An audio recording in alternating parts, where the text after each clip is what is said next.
आज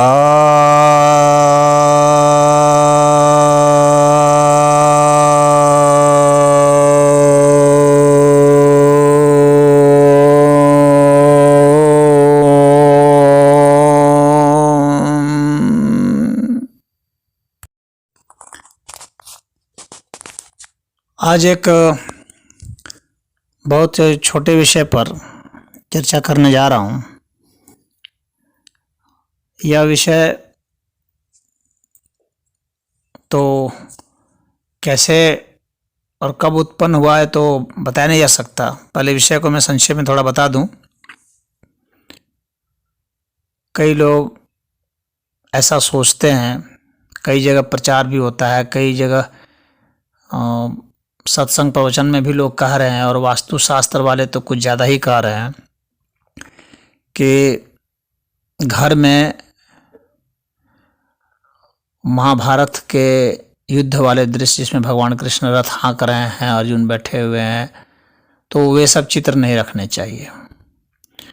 और यहाँ तक भी प्रचारित किया जाता है कि महाभारत जो ग्रंथ है उसको पढ़ना नहीं चाहिए।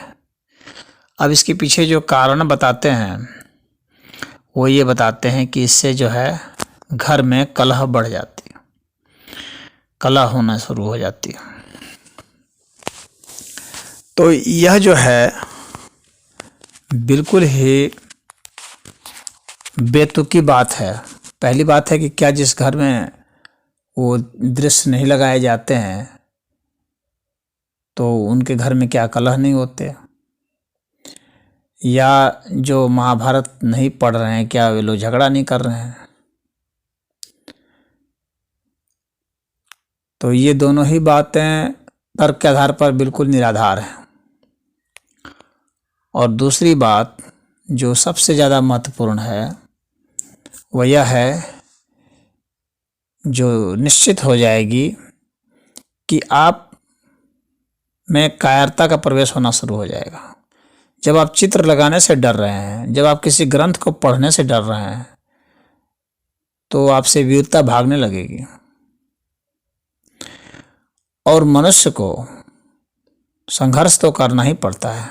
और महाभारत तो ऐसा ग्रंथ है जिसमें कि हर तरह की नीति का वर्णन है, तो उसे तो अवश्य ही पढ़ना चाहिए, बल्कि पहले उसी को पढ़ लेना चाहिए।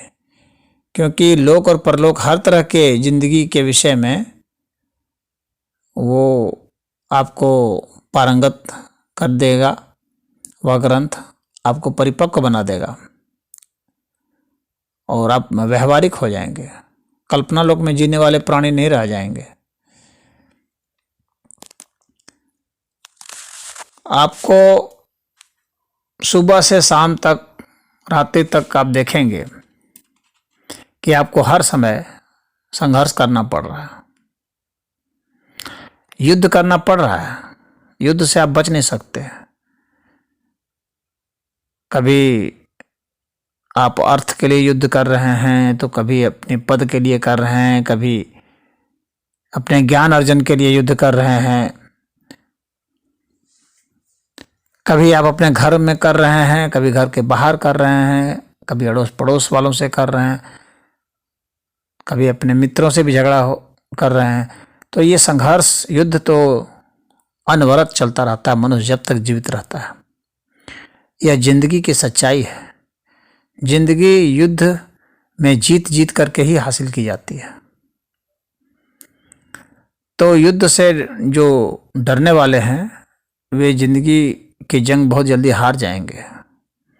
उन्हें तो कोई भी बंदर घुड़की दे करके भी डरा करके छीन लेगा उनका सामान, उनके जन को, उनके पद प्रतिष्ठा को। तो जो युद्ध के ग्रंथ से डर जाते हैं, युद्ध के दृश्य से डर जाते हैं, चित्र से डर जाते हैं, भगवान के हर दृश्य को, हर रूप को हमें स्वीकार करना पड़ेगा। और भगवान के नहीं, जिंदगी के भी पल पल जंग है।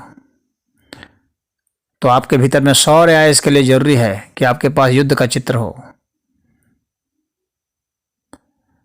और यह भी सही है कि आपके पास समाधि लगाए हुए भी चित्र हों। तो जिंदगी के जितने आयाम है वे सारे चित्र आपके पास हों, उसमें सबसे लेकिन जो महत्वपूर्ण है वो तो युद्ध का ही चित्र है, क्योंकि युद्ध तो आपको करना ही पड़ेगा। अन्य तो आपके हाथ में है, आप करें या ना करें, लेकिन युद्ध तो आपके हाथ में नहीं है। वह तो आपको करना ही करना है। उसमें हारेंगे तो अपमानित होंगे, आपका कुछ छिनेगा, आपके अंग भंग हो सकते हैं, आपकी ज़िंदगी जा सकती है, आपकी अर्थव्यवस्था नष्ट भ्रष्ट हो सकती है। अपने घर के सुख शांति को स्थापित करने के लिए भी युद्ध करना पड़ता है। और गीता हमें सिखाती है, महाभारत हमें सिखाता है कि धर्म के लिए युद्ध करो, न्याय के लिए युद्ध करो, समभाव के लिए युद्ध करो। अगर आपकी पत्नी और आपकी माँ के बीच में किसी बात को लेकर के बहस छिड़ी हुई है, तो आप चूंकि दोनों से बराबर रूप से संबंधित हैं, तो आप किसका पक्ष लेंगे? तो वहां पर धर्म और न्याय का सहारा लेकर के ही आप पक्ष ले सकते हैं या विपक्ष हो सकते हैं। आप भाग नहीं सकते, पलायन नहीं कर सकते, क्योंकि आपकी माँ या आपकी पत्नी आपको भागने नहीं देगी। पिता पुत्र में जंग छिड़ा हुआ, कहाँ भागेंगे आप? तो जो न्याय है धर्म संगत है, धर्म को समझिए, न्याय को समझिए, सत्य को समझिए और उसके हिसाब से अपना रुख स्पष्ट कीजिए। और जहाँ संघर्ष है वहाँ संघर्ष है, चाहे प्रिय के खिलाफ हो चाहे अप्रिय के खिलाफ हो। तो जो लोग ऐसा नहीं करते हैं वे डरपोक हो जाते हैं, दब्बू हो जाते हैं। और ऐसे दब्बू व्यक्ति हर जगह जलील होते रहते हैं, कहीं उनके स्वाभिमान की रक्षा नहीं हो पाती है। और इस तरह से कायरता धीरे धीरे परिवार में की कायरता बन जाती है, धीरे धीरे पूरे कौम की, पूरे बिरादरी की, पूरे हिंदू समाज की कायरता हो जाएगी। तो इसलिए ये शौर्य से हटाने की जो साजिश है, हिंदुओं को नपुंसक बनाने की जो साजिश है, इस साजिश को समझें और भगवान के युद्ध के दृश्य रखें। हाँ, जितने भी भगवान हैं सबके पास अस्त्र शस्त्र है, अस्त्र शस्त्र तो होना ही चाहिए, क्योंकि बिना अस्त्र शस्त्र के आप शांति भी नहीं कायम कर सकते। बड़े से बड़े शांति प्रिय व्यक्ति भी पागल कुत्ते के साथ नहीं सोते हैं। कुत्ते काटेंगे तो क्या आप बचाव नहीं करेंगे? कितने भी ज्ञानी हो, कितने भी शांति प्रिय व्यक्ति हो आप, युद्ध तो अवश्य संभावी है। सामान्य लोगों के लिए जो नियम है युद्ध के, वे लागू होते हैं, और सामान्य लोगों के लिए जो शांति के नियम है वे भी लागू होते हैं।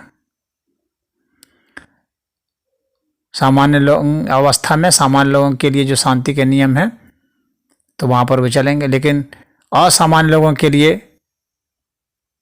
आपको उन नियमों की अवहेलना करनी पड़ेगी और युद्ध के नियम का पालन करना पड़ेगा। अन्यथा आप वे जो आक्रांता लोग हैं, आतंकवादी लोग हैं, बदमाश लोग हैं, गुंडे लोग हैं, वे आप पर हमला बोल देंगे, आपकी हर चीज पर हमला बोल देंगे। तो इसलिए आपको तैयार रहना चाहिए। मेरे कहने का तात्पर्य यह नहीं है कि आप हर समय लड़ते ही रहिए ताकत से ही। बुद्धि से भी लड़ा जाता है, योजना से लड़ा जाता है, कानून से लड़ा जाता है, हर तरीके से लड़ना पड़ता है। तो महाभारत आपको हर तरीके से लड़ना सिखलाता है। और आप सोचेंगे कि मैं लड़ने से अहिंसक नहीं रह जाऊंगा। इस देश में अहिंसा की बहुत गाथा गाई जाती है, अहिंसा की गाथा गाई जाती है, लेकिन सामान्य लोगों के लिए, जो आक्रांता लोग हैं, जो खल हैं, दुष्ट हैं, राक्षस हैं, असुर हैं, उनके खिलाफ तो युद्ध ही चलता है। जो युद्ध की भाषा समझता है सिर्फ उसे सिर्फ युद्ध की भाषा में समझाना पड़ेगा। तो यह बात आपके दिमाग में स्पष्ट हो जानी चाहिए। और जो वास्तुशास्त्र के जो जानकार हैं, वे जो इस तरह की बेहुदी सलाह देते रहते हैं, उनके सलाह के झांसे में नहीं आए, नहीं तो वे आपको नपुंसक बना के छोड़ देंगे कि घर में युद्ध के चित्र नहीं लगाए जाने चाहिए, तो इन ग्रंथों को नहीं पढ़ना चाहिए। क्या रामायण में क्या युद्ध नहीं है? रामायण में भी तो पग पग पर युद्ध किया है भगवान राम ने, तो क्या करेंगे आप, रामायण भी नहीं पढ़ेंगे। वेद में भी युद्ध के जिक्र है, तो क्या वेद नहीं पढ़ेंगे? तब तो आप कोई ग्रंथ ही नहीं पढ़ सकते, क्योंकि कोई ऐसा ग्रंथ ही नहीं है जिसमें कि युद्ध नहीं है। अलग अलग तरह के युद्ध हैं, बस युद्ध तो है ही है। तो यही आपको समझना है, और ऐसे भ्रांत लोगों से सावधान रहें। ओम हरि।